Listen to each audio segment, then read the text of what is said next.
उत्तर प्रदेश में आज मौसम करवट लेगा। गरज चमक के साथ बारिश की चेतावनी दी गई है। 25 जिलों में बारिश का अलर्ट है और आईएमडी ने ऑरेंज अलर्ट जारी कर दिया है और अगले 24 घंटे में 4 से 6 डिग्री तक पारा गिर सकता है। तो गरज चमक के साथ बारिश की चेतावनी उत्तर प्रदेश में जारी हो गई है। उत्तर प्रदेश में आज एक बार फिर से मौसम करवट लेता हुआ दिखाई देगा।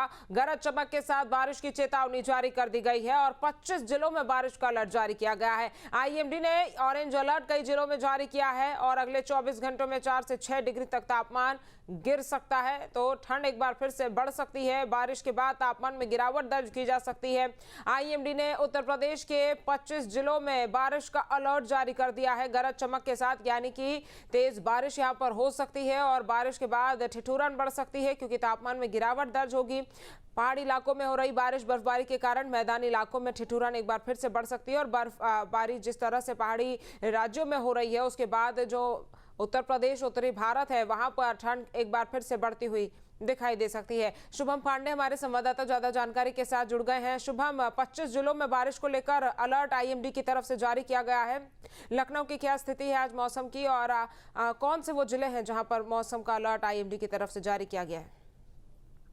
जी बिल्कुल, देखिए कि आने वाले कुछ दिनों के लिए अभी फिलहाल अलर्ट जारी किया है मौसम विभाग की तरफ से। राजधानी लखनऊ की अगर मौसम की बात करें तो सुबह आज जो लगातार बीते कई दिनों से जो ठंड से थोड़ी सी बेहतर स्थिति नजर आ रही थी, आज फिलहाल सुबह हल्की ठंड जरूर नजर आ रही है।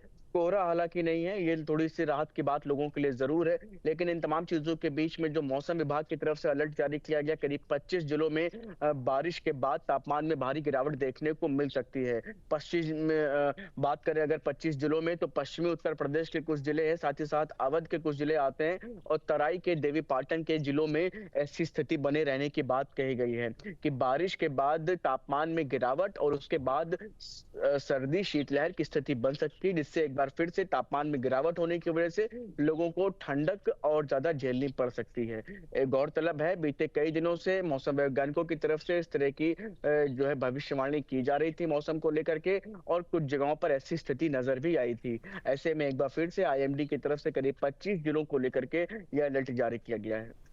और शुभम, जिन इलाकों में कोहरा भी बीच में पड़ने लग गया था बारिश की वजह से, उससे भी कहीं ना कहीं राहत मिल जाएगी। निश्चित तौर पर देखिए, जब बारिश होती है तो ये कोहरा जो छटने की प्रक्रिया रहती है उससे भी थोड़ी लोगों को राहत मिलती है, लेकिन ठंड बढ़ जाती है। इन तमाम चीजों के बीच में जैसे कि कोहरे की स्थिति बीते कई दिनों से है, तो फिलहाल प्रदेश भर में अलग अलग जगहों पर अलग अलग परिस्थितियों के हिसाब से है, लेकिन ज्यादातर जगहों पर विजिबिलिटी सामान्य है। तो ऐसे में कोहरे से लोगों को राहत जरूर मिली है, लेकिन बारिश के बाद होने वाली ठंड लोगों को परेशान करेगी। संभल से हमारे संवाददाता रूपक त्यागी भी जुड़ गए हैं। रूपक, संभल में किस तरह का मौसम आज बना हुआ है? आने वाले दिनों के लिए मौसम विभाग की तरफ से संभल के लिए खास तौर पर क्या अलर्ट जारी किए गए हैं? देखिए, संभल की अगर बात करें तो यहाँ पर जो है वाहनों की रफ्तार धीमी है, कोहरा साफ देखा जा सकता है। विजिबिलिटी की अगर बात करें तो 20 से 25 मीटर की विजिबिलिटी बची है। मौसम विभाग की अगर माने तो पिछले 2 दिन की अगर बात करें तो यहाँ पर जो है बारिश और ओलावृष्टि देखी गई है, जिससे फसलों को काफी नुकसान होने की आशंका है। आने वाले 2 दिन की अगर बात करें तो अलर्ट जारी कर दिया गया है। आने वाले 2 दिनों में भारी बारिश का अनुमान है। बादल छाए हुए हैं, चारों तरफ कोहरा भी छाया हुआ है। ऐसा माना जा रहा है कि इसमें जो है साथ ही प्रशासन द्वारा अपील की गई है कि सुबह सुबह कोहरा ज्यादा रहेगा, वाहनों की रफ्तार धीमी रखें जिससे कोई भी अनहोनी ना हो। जी। और संभल के आसपास के इलाकों में किस तरह का मौसम बना हुआ है? क्योंकि 25 जिले ऐसे बताए जा रहे हैं जहां पर मौसम का अलर्ट बारिश का जारी किया गया है। हालांकि आप जिस तरह से कोहरे का जिक्र कर रहे हैं, अगर संभल में बारिश होती है तो कहीं ना कहीं कोहरा भी छट जाएगा। देखिए, संभल में 2 दिन पहले लगातार बारिश हुई थी, 2 दिन से लगातार बारिश हुई थी और ओलावृष्टि भी हुई थी, लेकिन उसके बावजूद भी यहाँ पर कोहरा देखा जा सकता है। विजिबिलिटी बिल्कुल ना के बराबर है और वाहनों की रफ्तार यहाँ पर धीमी है। लाइटें जलाकर लोग जो है यहाँ से अपना वाहन गुजारते हुए नजर आ रहे हैं।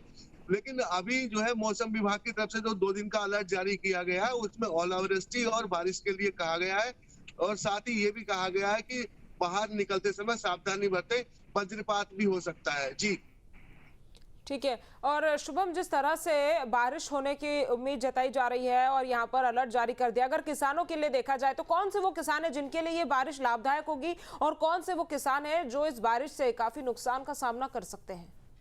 देखिए, 2 परिस्थितियों में बारिश के नफ़े नुकसान आप समझ सकते हैं कि अगर ओलावृष्टि होती है तो उससे फसलों को नुकसान हो जाता है और ख़ास तौर से इसका नुकसान बड़ी संख्या में किसानों को झेलना पड़ता है। और अगर सामान्य बारिश रहती है तो वो थोड़ी-सी बेहतर स्थिति क किसानों के लिए ला सकती है।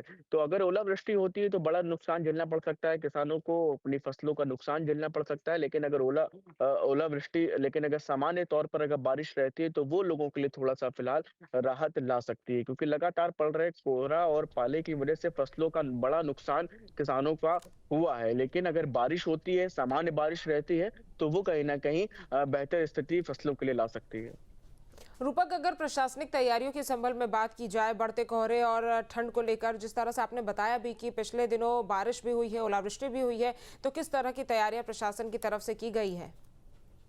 देखिए, प्रशासन की तरफ से जो रोड पर वाहन चल रहे हैं उनकी सुविधा के लिए रिफ्लेक्टर लगाए गए हैं। रेडियम के रिफ्लेक्टर जो है वो जगह जगह लगाए गए हैं, जिससे मार्गों की पहचान हो सके कि किसी को किधर मुड़ना है। लेकिन सीधे तौर पर यही कहा जा सकता है कि कोहरा इस टाइम इतना है कि रोड पर जो है विजिबिलिटी बिल्कुल ना के बराबर हो गई है।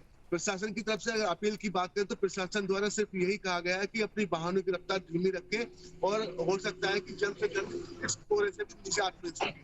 जी ठीक है, आप दोनों का तमाम जानकारी हम तक पहुंचाने के लिए बहुत बहुत धन्यवाद। आपके मोबाइल पर तुरंत आएगी ब्रेकिंग न्यूज, स्क्रीन पर सबसे पहले दिखेगी बड़ी खबर, देश दुनिया की हर खबर एक जगह। अब आपके मोबाइल पर तुरंत फटाफट इंस्टॉल कीजिए न्यूज नेशन ऐप और रखिए खुद को अपडेट।